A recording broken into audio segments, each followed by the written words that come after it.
This is recovery box turtle number 24. It's October 8th, 2019, 6:40 in the morning. Weighed 318 grams. It was a couple weeks ago at 294. It was 241 back in July. In the August before, it was 111. And it looks like it's got some chew marks here. It rained 1.25 inches yesterday, and I did put a number over on here, which I don't like to do, but these are kind of hard to identify. It does have a slight undercut there. Usually when they're older, it's easier to tell whether they're male or female. I believe this is a female. Normally they don't have an undercut.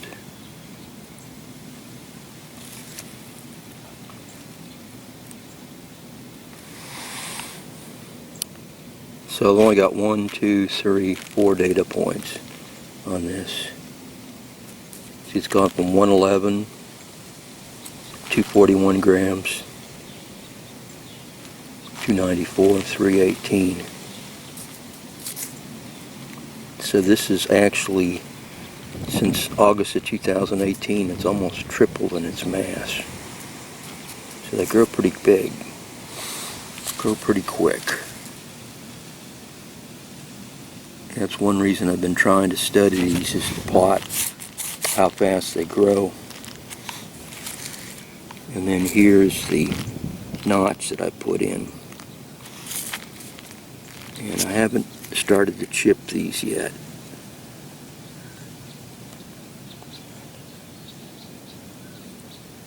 Neither chipping, neither notching or paint is really a good thing to do. So if it has a distinctive feature on it, I generally don't do anything to them. But this was hiding underneath the boat. I flipped it over to get the rain out of it.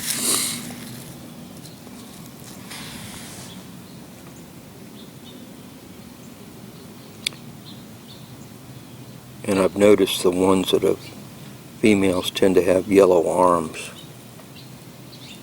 The males tend to have blacker arms sometimes. Those are just clues.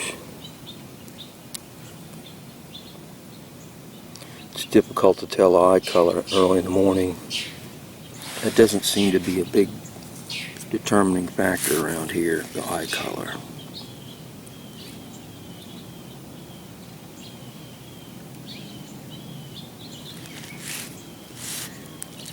And since it's getting cooler, it might be sometimes this is the last observation until 2020. So I generally, in this time of year, if I see any of them, I want to log them down. Just to see what the mass changes to the next year. Sometimes they're, in the springtime, they're dropped down a good bit, 10% or so.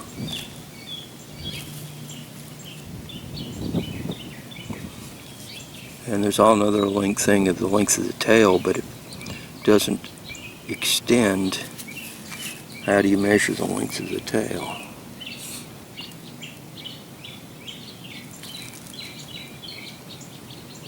So I'm going to go put it back where I found it. Don't get too confused. Of course, there's the scale.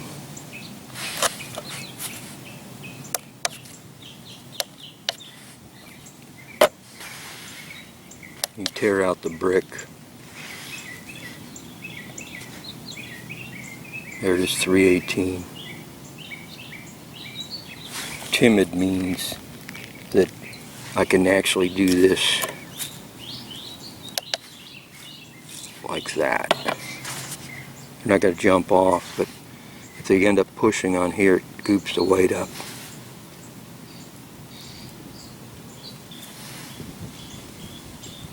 Some of them are so active that even on here you can't really On this scale here, the original ones I had 4 batteries. I've got several of these, and the newer ones that are redesigned have got 2 batteries in them, 2 AA's instead of 4, so they changed the circuit around. The only way I've ruined one of these is I had one that left out in the rain by mistake, and it got to be all screwy.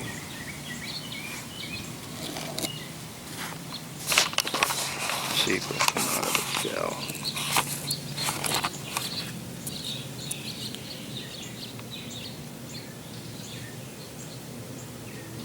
They get to be nervous because they know this is a drop off here, so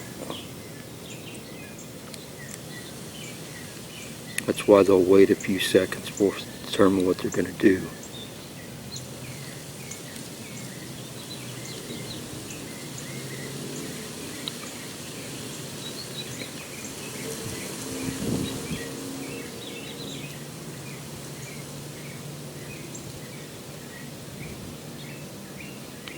We got hot rod noises in the background for cruising the coast.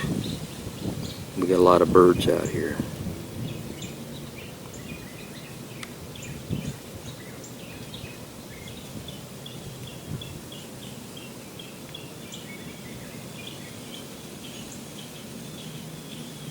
I think that's new.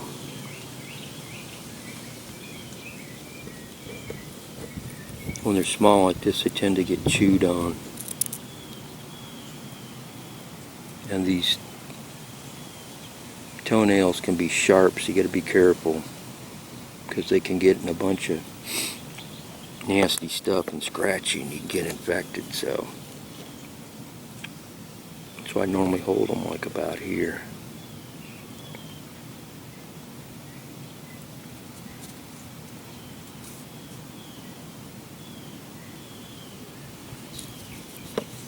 If you count these, you got 1, 2, 3, 4, 5. I think that's a better indication than these. It's got a whole bunch of different rings on here. I attempted to count them 4 major, 11 minor a year ago from last August.